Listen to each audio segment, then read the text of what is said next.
The next 2 minutes will be unsettling. I have debated whether or not I should start the video off like this because I know it's going to be off-putting, and ultimately decided to make that the point. The dating conversation is incredibly divisive. We have all been burned and we want someone to blame. But I hope that starting off this way will get us on the same page by feeling the same thing: disgust. Enough of it to leave all this madness behind. The dating culture has never been more self-destructively entertaining. We have emotionally volatile people on podcasts degrading their guests for their own self-gratification. We have soft life girlies telling you how to dress, speak, and breathe elegantly to bag a provider man. We have alpha men flaunting their modern-day harems of Instagram baddies to override their innate need for emotional connection to impress other men. We have dating apps commodifying romance while profiting from your failure to find it. We have high-value dating coaches teaching you how to invest the least by getting the most out of the very person that you desire. We have trad wives influencing impressionable young women into traditional gender roles without disclosing the very common dangers of financial abuse. We have trend chasers claiming they want a traditional relationship without the resources, the values, or the skill set to qualify them for it. We have street interviewers giving immature, jaded clout chasers permission to feed into polarizing stereotypes for the sake of engagement. We have reality dating shows giving a platform to emotionally unavailable people, desensitizing us to unethical behavior by turning it into entertainment. Speaking of entertainment, we have adult entertainment programming men to dehumanize women by fetishizing misogyny. We have attractive young women weaponizing their appeal to desperate men for financial gain because a girl's gotta eat. We have manifestation content feeding your delusions about your specific person through hope baiting you at your lowest, most vulnerable time. We have aimless young men flocking to reclaim their masculinity through a counterculture of extreme ownership, ruthless self-discipline, and conditional self-worth at the expense of their capacity for intimacy. Why? Because they feel their lovability is dependent on their usefulness. We have lover girls entering their dark feminine energy villain era because they are tired of being emotional surrogates for men who see their love as an expendable resource for their personal development. We have pop astrology being a socially acceptable excuse for impulsive behavior, premature values, and a somehow valid measure for compatibility. We have pop psychology giving people a license to diagnose everyone that hurt them as a narcissist. We have relationship commentators red flagging practically anything to push a zero-tolerance dating policy.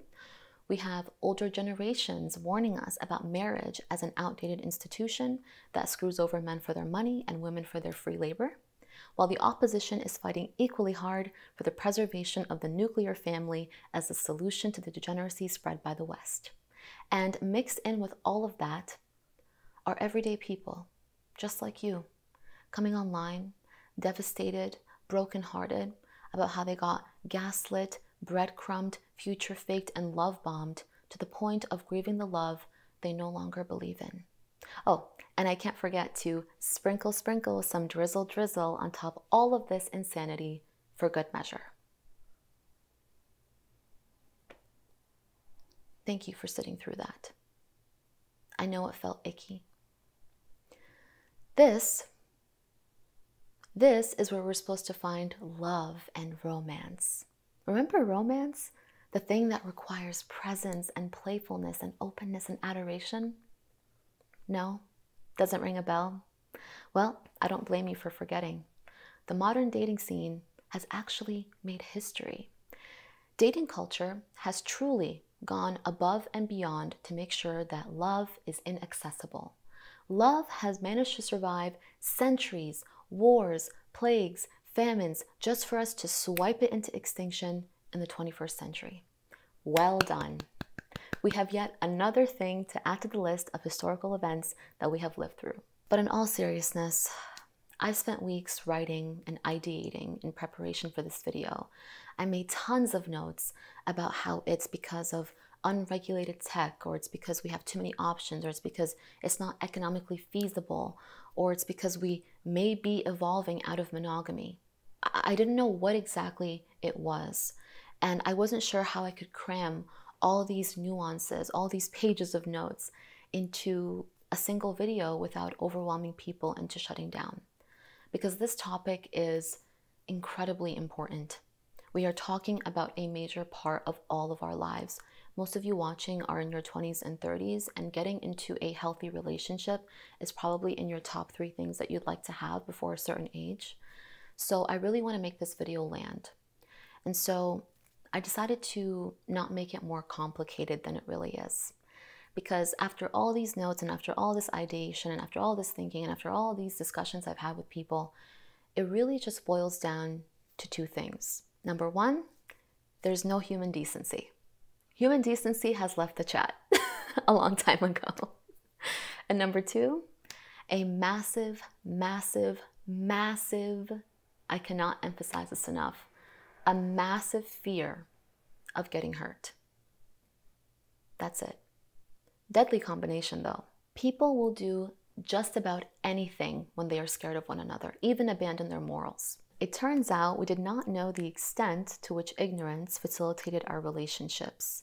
It has really been the glue that held our respective roles together. The truth? Don't worry about that. You can find out after you get married and have kids. But now that ignorance is out, self-preservation is in, at any cost. For the first time in history, the general population now knows how effed up we all really are, and the lengths that we are willing to go to secure what we want, the tactics that we use to condemn each other into handing over what we think we are entitled to. Such sophistication. But don't be fooled. It's all a front. Grown adults will use their resources, their power, their wit to convince you they are not afraid of anything. They're afraid. In fact, they tell on themselves the more you let them speak, by the lengths that they're willing to go to hide the fragility they are so ashamed of. Because you cannot convince me that this is how a secure person conducts themselves, by jumping through all these hoops. I don't think so. It is so obvious that this is what's really happening. And I am baffled that we have made it about everything but what it's really about. That we are scared. Are we really that terrified of being decent human beings? Or are we just stupid? Because here's what I don't understand. How is all of this any easier than having a basic level of empathy and respect for how we interact with one another? How is this any less painful than being genuine about who you are, where you're at, and what you can give in exchange for what you want? How is this any more effective than just sitting it out when you know deep, deep down that you are not ready to take another person's best interest as your own? Am I simplifying the matter?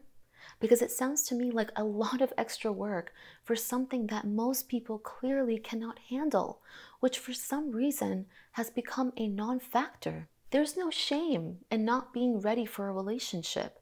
By admitting that to yourself, you're actually one step closer to it, because you understand that the foundation of a healthy bond is to take someone else's best interest as your own. And the first step to doing that is admitting when you are only capable of concerning yourself with yours. Oh, but what do I do in the meantime? We all need love, right? Yes, we do. And that's why there are so many places to find it. One of those is in you. By investing in yourself, by finding your people, your tribe, by sharing your gifts with the world, by making friends. Make friends with men and women. See if you even like them outside of a sensual context. Get curious about their experience. Learn how they communicate. If you can't do that, what makes you think you can do a relationship? A relationship is a balancing act of friendship and intimacy and partnership and so much more. The only ones that make it work are the ones that really want it anyways. I have never seen 2 indifferent people with each other make a relationship last, a harmonious, successful relationship last. It's impossible. You have to be committed to making this a thriving environment for you as a couple and individuals. Otherwise, what's the point? Not everyone is ready for that responsibility. Oh, but how am I supposed to get ready without some experience? No one wants to be your experience. We all know how we want to be treated. Mental health, spirituality, personal development, mentorships have never been more accessible. We have never been more self-aware. In fact, now we have an epidemic of being hyper self-aware.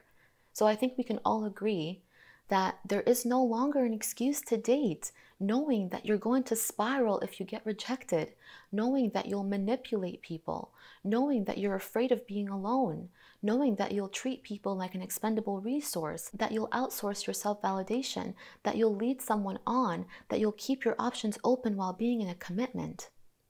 There's no excuse to sign up for any of it if it makes you a bad person to good people.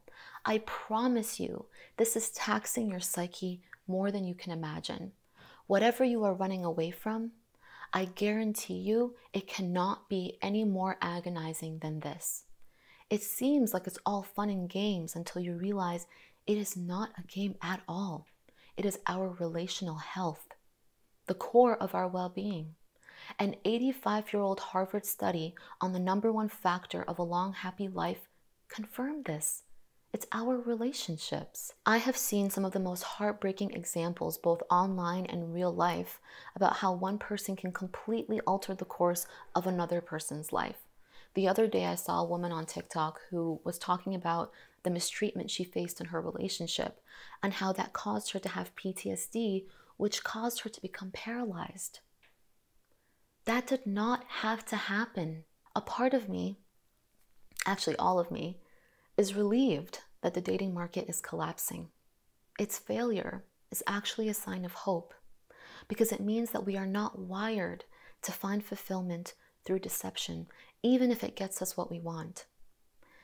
The dating market incentivizing deception is actually the most ironic thing ever because you cannot deceive your way into an authentic connection, even if your intention is just to protect yourself.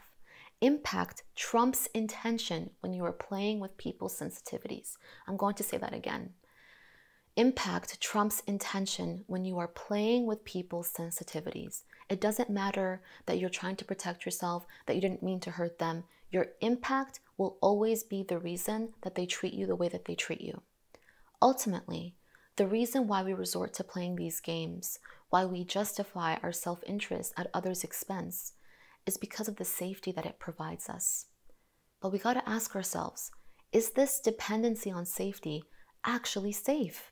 Because no matter how strategic or secure you are, how much healing you've done, there's no escaping the potential of being a casualty for someone else's experience. And I had to learn that the hard way. It's the cost of pursuing this level of connection. I really struggle to accept this because I really hate the idea of being disrupted because of someone else messing up or not knowing what they want and just coming into my life to figure that out. I really, really hate that. And if you spent years working on yourself, you know how much of a risk it is to put yourself out there, especially when 90% of the dating pool is not ready for a relationship and 80% will not disclose that to you. So I understand the self-preservation. I really do. However, I have noticed the more we run from pain, the more it chases us until we feel it.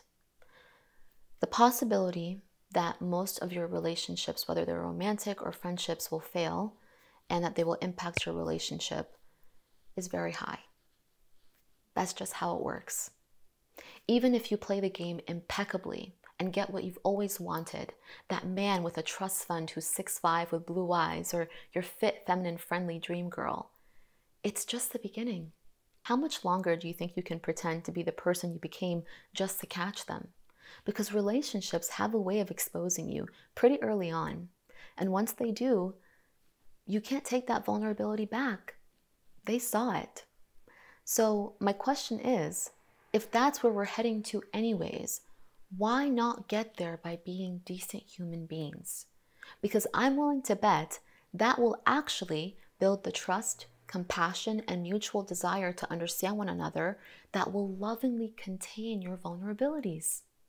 Even if we were to remove the morality from all of this, it still takes the win for the best strategy because you retain your integrity. Your heart may get broken, but your soul remains open. Oh, but being genuine gets you played. I don't want to be shrewd, but that's the only way I know I can get what I deserve. Although that may be true, here's all I'm going to say about that. If you're finding yourself in a place where your vices are functional, your virtues will not be needed. Which actually reminds me, I binged a show called The Blue-Eyed Samurai last week, where the main character Mizu goes on a quest to seek revenge on the 4 colonizers that were corrupting Japan at the time. One of them is actually her father, the one that she especially wants dead. And slight spoiler alert, so skip the next 30 seconds if you care. She does manage to track one of them down. He was hiding for a decade in an insanely secure fortress on a mountain on a remote island, protected by all these traps with practically no way in. It was an impossible mission. But Mizu was set on her revenge, so she went for it. She survived it all by almost becoming the monster she came to kill. It was such a poetic example of how our means can consume us before we get to the end. If you make your love inaccessible to others by hiding it in a fortress of fear, at the top of Manipulation Mountain, on an island of deceit, surrounded by a sea of denial just to protect yourself, do you think you'll even find your way back to it? Even if you do, you can't help but wonder if the things that you have to put yourself through to retrieve that love when the time is right make you into a monster. Would you still be capable of it? I don't think it's worth losing yourself to find someone else safely without getting hurt, who you'll end up resenting every time you search for yourself in them with no luck. And that's not to say that these bonds don't come with their challenges. Love is not effortless, but it should still feel good. And it should never, ever, ever compromise your goodness. Speaking of, if you have somehow managed to preserve your goodness, you have acknowledged your faults, you have worked on them, you've made the right intentions, you have considered people's needs without neglecting your own, and so on, it's almost your duty now to preserve that goodness. So many open-hearted people just searching for an authentic connection feel so alone in this space. So alone to the point of turning into the very people that hurt them just for some company. So consider yourself right for the job, because you are still that person despite what has happened to you or how far you have fallen in the past. And the only way to do that is by becoming wise about who can nurture this quality further and who can't. And that does not need to come from a place of contempt or self-righteousness. Self-respect will do just fine. I'm going to end with this. I have a theory that the dating scene is actually a type of purgatory for those who choose fear as their path to love. Their individual state is creating their perception of the collective experience, which is one of danger, to which they need to protect themselves from by resorting to fear-based behavior. It's actually a choice. It's a choice that we are all making, not because we lack the means to change the entire dating scene, but because we don't value emotional courage. And when you think about it, it's actually not a coincidence that there's a higher demand for unconditional love more than ever. Why? What function does unconditional love have? It's actually the perfect front for seeming like and getting the benefits of an emotionally courageous person, because you're the one that's introducing this concept of giving without expectation and accepting someone without any terms, when it's actually a setup to get them to agree to give you absolute permission to act from fear without any consequences. It's actually genius, because if you slip up and they call you out, you can shame them into excusing your behavior on the grounds that they promise to love you unconditionally. It's a vulnerability standoff that is creating this dynamic, because nobody wants to go first. So what do? We deprive ourselves of this meaningful connection, and we seek it through volatility. I can't tell you how many times I've witnessed these situations where one or both people have this super intense instant connection, have already proclaimed their love for one another, started planning their future together, made all these promises, and 3 weeks later, it's like they never knew each other. Because it was never, ever about love or this once-in-a-lifetime instant connection. It was always about an addiction to volatility. And of course it was, because that's as close to love as you're gonna get when no one wants to go first. Even if someone does go first, we are so conditioned to anticipate betrayal because we're in this fear state that we dismiss these bids for connection as traps or even cringe. The reason human decency is so rare these days is because we are acting out of fear. And when we do that, we create this moral dissonance. Moral dissonance hurts everybody because it compromises the wider net of safety that is there to support our goodness. We really are that interconnected. If it's one thing the dating market has done right, is feed us our own poison. And I think the moment that realization sinks in is the moment a lot of us get out. Because we finally realize there is no place to go to find love. There is no strategy to win. There's only the embodiment of it. Good luck out there.